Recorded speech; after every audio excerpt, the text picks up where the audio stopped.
Hi there, this is Astrologer DK Brainer with your exclusive astrological forecasts for the month of April 2010.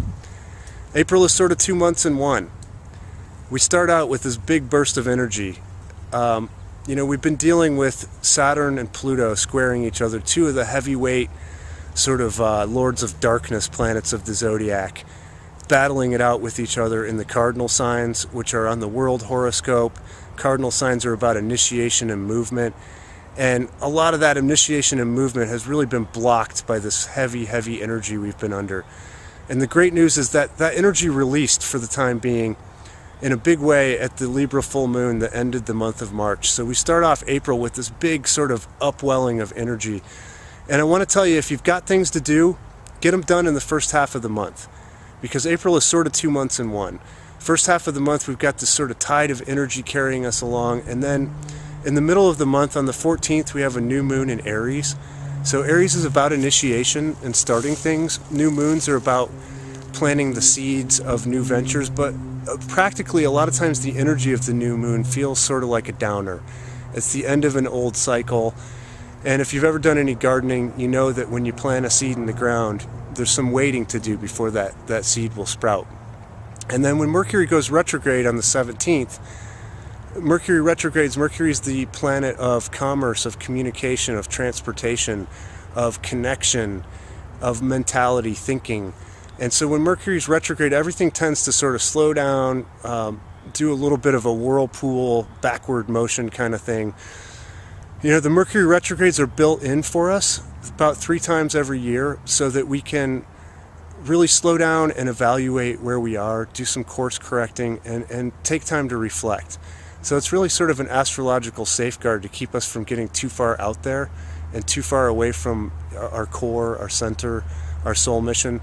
But on an ego level, it can be frustrating. And that's why I'd like you to, if you've got stuff to do, even if you don't feel like you're totally ready, put it out there. Really use this energy at the start of the month to step forward into the plans that you may have wanted to get going under the Saturn-Pluto energy and haven't been able to, because once Mercury goes retrograde, it's going to kind of slow things down a little bit. The Mercury retrograde happens in the sign of Taurus, which is about values, possession, money to some extent, the earth, the good things in life, enjoyment. And on some level, this Mercury retrograde is going to ask us how we're dealing with those. How is my relationship to money serving me or not?